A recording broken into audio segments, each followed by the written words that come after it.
Last night, I broke the news that a procession of radical Islamic preachers are set to descend on Britain in the coming days. So you and your brother, yeah, I'm a good guy. Habibi, go pack that up because it's not going to work on the day of judgment.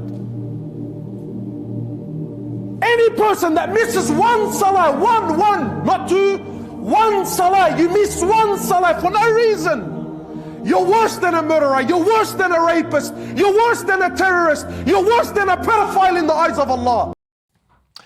Mohammed Hoblos has been banned from other European countries for extremist views, like reportedly supporting the actions of Hamas. And then, of course, there's Mufti Munir, who says stuff like this. You're trying to take jihad from the Kitab and the Sunnah, is trying to take sweetness out of honey. If it doesn't have a symbol of kufr, it doesn't have the name of a non-Muslim, then perhaps it's permissible to wear it. Whereas if you buy other clothes, designer clothes, you may be supporting homosexuals, as we said. Or you may be supporting people that bomb our brothers in Palestine. So they are due to take part in a tour of the UK, and you can see it on the lovely flyer there, just in case you're interested. I think tickets are probably still available. Today, we contacted all the venues that they are due to attend and the companies who run them. And I'm pleased to say that there are now major questions as to whether these events will actually go ahead. So these include the Hilton Doubletree in Glasgow. Well, we asked them if they were happy to platform what many may regard as Islamic extremism. Surely a company like the Hilton don't want to be associated with that. Leeds United Football Club, it seems, at Ellen Road, well, we sent them the clips of the radical preachers in full flow. Well, they haven't got back to us yet, but I did call the Atrium in London, and they said that they now had a massive question mark over the event and that it's possible the organisers would have to find another venue.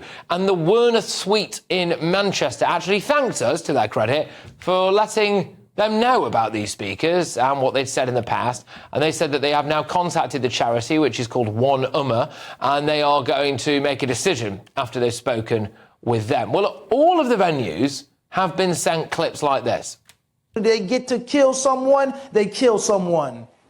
Every single opportunity. And they have the nerve to have a supposed Star of David.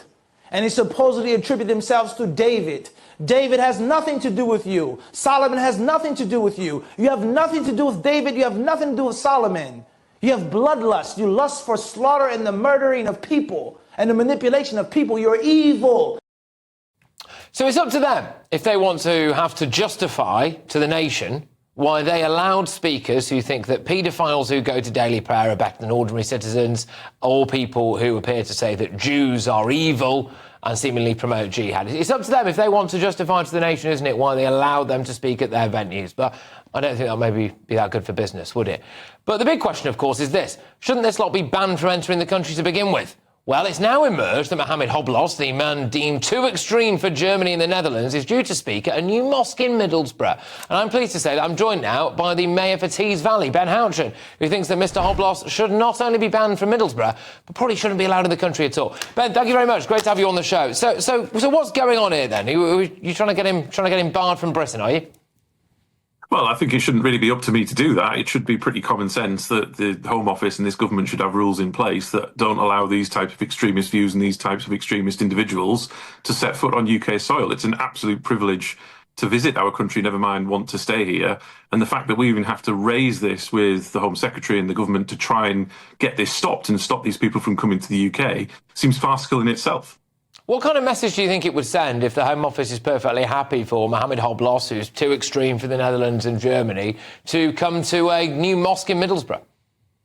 I think it sends completely the wrong message, obviously, and what's really sad is that actually it's taken people like myself and a couple of others to raise this with the government before they've even started to look at this and take it seriously. And we've heard a minister in Parliament today make kind of warm references to it, but hasn't committed to stopping these people from coming, and even talks about some of the limited ability to disrupt people's visas to come to the UK. You know, if this government is sovereign, we left the European Union for a reason. The fact that the European Union, through Schengen, have completely banned these people from coming in, and now we're a soft touch compared to our European partners, says that there's something wrong with the system. Do I have to ask you though, Ben, concern that I've got is clearly how many people in Britain want to pay money to go and see this lot speak. And I don't know about your views on this new mosque. I don't know it personally, obviously. Is that not a slight concern, really, that it appears that people have digested, certainly in the case of Mohammed Hoblos, his his content, which appears to include very extreme things and potentially supporting Hamas, etc., and have thought, well, we'll welcome him to our venue and maybe our congregation, our flock, would like to hear from him. Well, it's interesting. We've been trying to find out about the community centre venue that he'll be supposedly coming to in Middlesbrough, and it's a relatively new venue. And actually, I would say we've got a fantastic community of Muslims in Middlesbrough, and actually they have rejected in some of the more established mosques in the area his request to speak at those mosques. So this isn't just me, this isn't a small section of the Teesside community. We are, irrespective of race or background or religion, rejecting this individual. And it seems to me that there is an extremist kind of thread that seems to be using these more low-key, less established venues to try and infiltrate communities and spread their hate.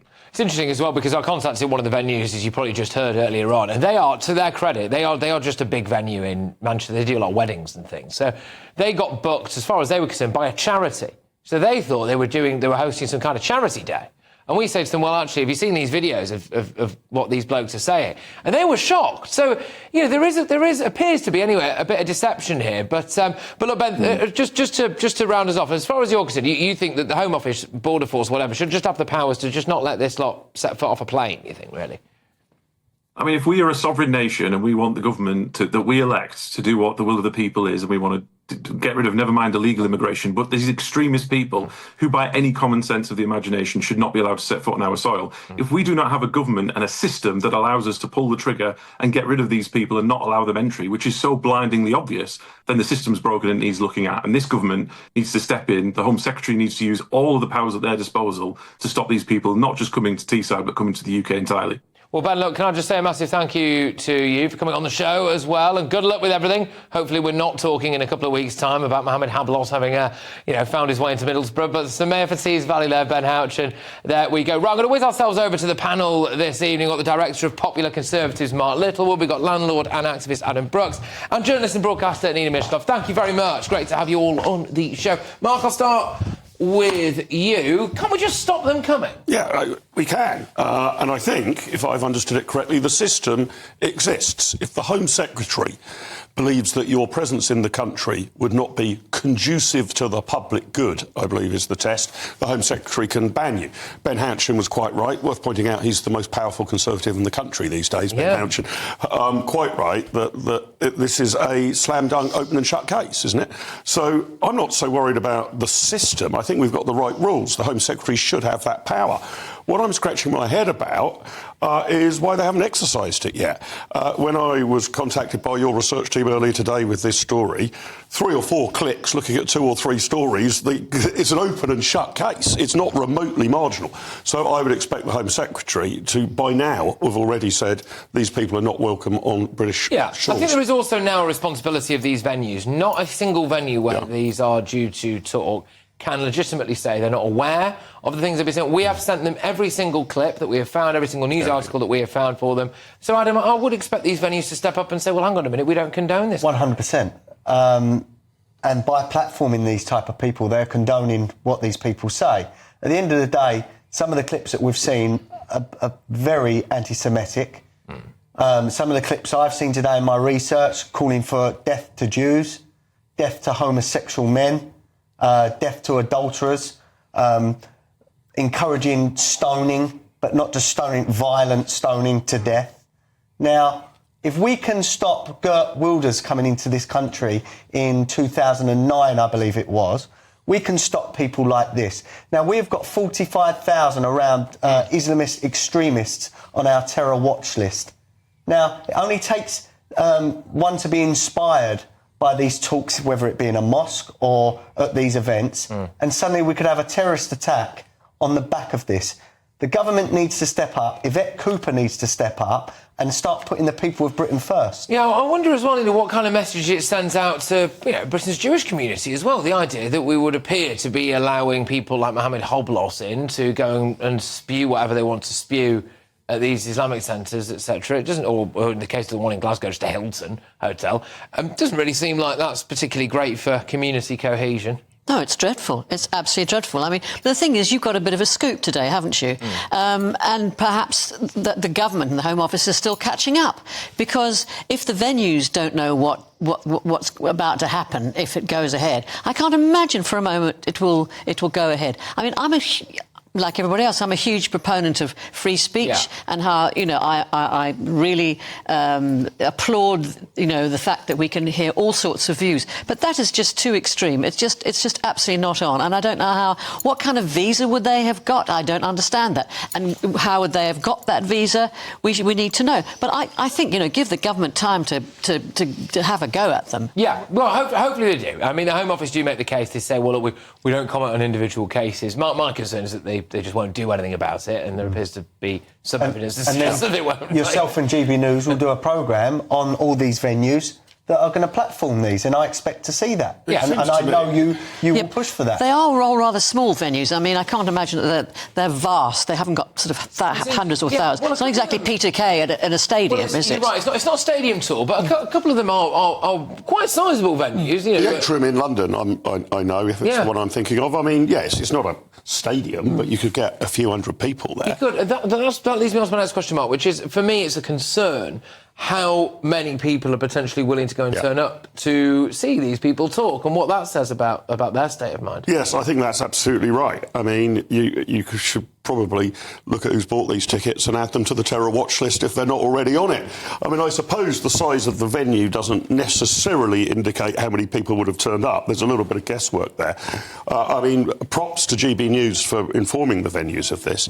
But I was scratching my head a bit. I would have thought if you book a venue, they should do some preliminary research into who you are, whether you're, an extremist political organisation, an extremist religious organisation. Seems they've just sort of taken the deposit, booked the room. Let me just tell you now, the way this country is, if GBNews wanted to hold a party there or a conference, there would be eyebrows raised by certain staff members of these venues. But the danger isn't just the people that are at these venues. We've now got maybe 5 extremists that are all talking and agreeing with each other that are going to be filmed and put on YouTube and blasted all around Britain to millions of young people.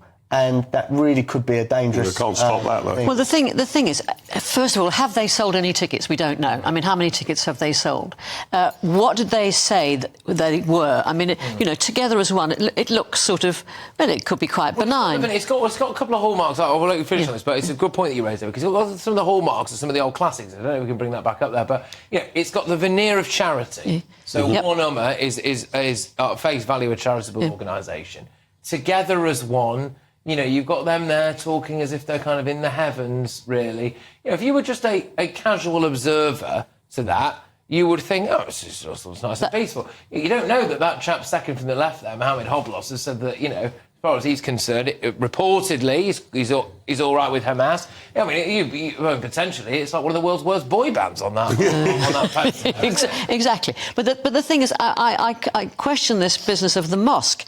Would someone like that be allowed to come in and speak within the mosque, and would that be monitored or not? That's what I don't know. I mean, these are not religious venues. They are normal venues, and so anybody could come. If they are... I mean, what happened to Ansam Chowdhury? Was it... Yeah, he's in various different stages of legality, I think. Exactly, but what happened to him? I mean, I don't think the authorities did anything about him until he'd said made public statements. But within the mosque, are they allowed to do that? I'm not expecting the Home Secretary or the Home Office to be aware of every event happening at every venue in Britain. But once Ben Houchen has brought it to their attention, I would have thought it's a decision that could be made in minutes. There can be no excuse now. There can be no excuse at all, in terms of the authorities, in terms of the venues. We've made it abundantly clear to absolutely everybody exactly who these people are. And if they choose to host them, well, then, that's on them, isn't it? But, right, OK, great start, guys. Thank you very, very much. Loads still to come.